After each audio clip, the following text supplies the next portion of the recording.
People, the headlines, the issues impacting you, all on This Week in Cincinnati on 9 on Your Side.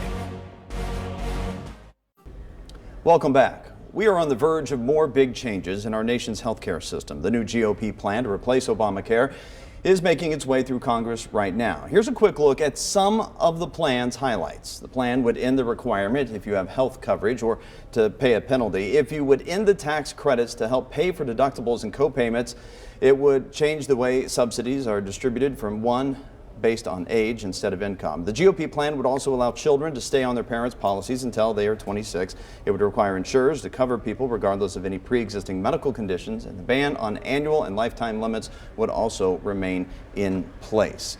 We taped this show, of course, on a Friday. There could be some other developments throughout the weekend, but right now we wanted to get beyond the politics of all of this and find out what the plan would mean for tri-state families. So we invited Sara Bolton, Senior Director with the Health Collaborative, to help sort all of this out for us. The collaborative represents, by the way, many of the major health organizations in our area. So as you are seeing the developments here with the Trump administration and the ACA, what are your first concerns or maybe a silver lining that you're seeing?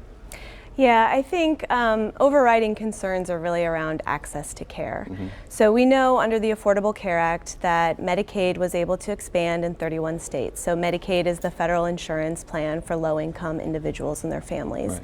And through that expansion, up to 15 million people were able to be covered and access care for many the first time in their lives.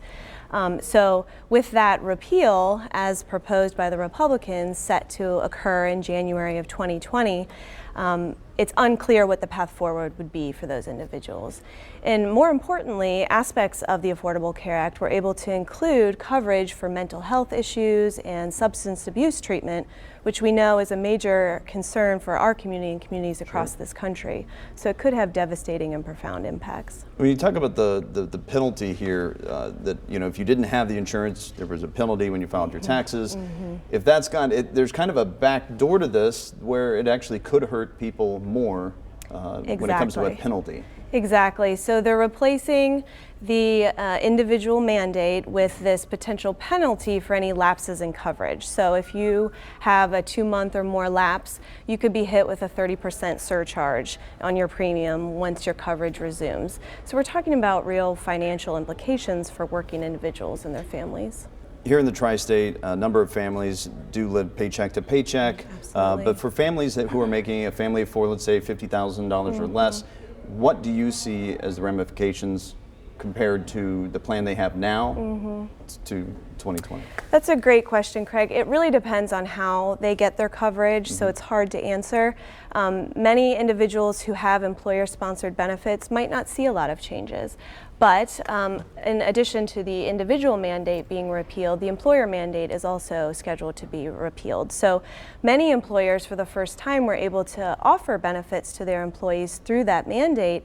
They may decide to change course on this, and if so, individuals who got coverage from their employers might see that go away and need to seek coverage in the individual marketplace themselves. That's where those penalties come into play. So if there's any lapse in coverage, they could be hit with that 30% surcharge. What kind of a discussion is being had right now with the Health Collaborative, the different organizations you deal with?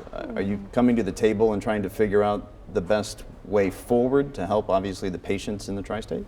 Sure. So still lots and lots of questions. This is the first step in what we anticipate to be a very long, bumpy road. But in our continued work with the providers and the hospitals in the Greater Cincinnati area, it's paramount that access continues to be afforded to our citizens. So we know that healthy communities are communities that are prosperous and thrive, and that's really our main concern. So we think that the expansion of Medicaid could have pretty drastic effects on our community.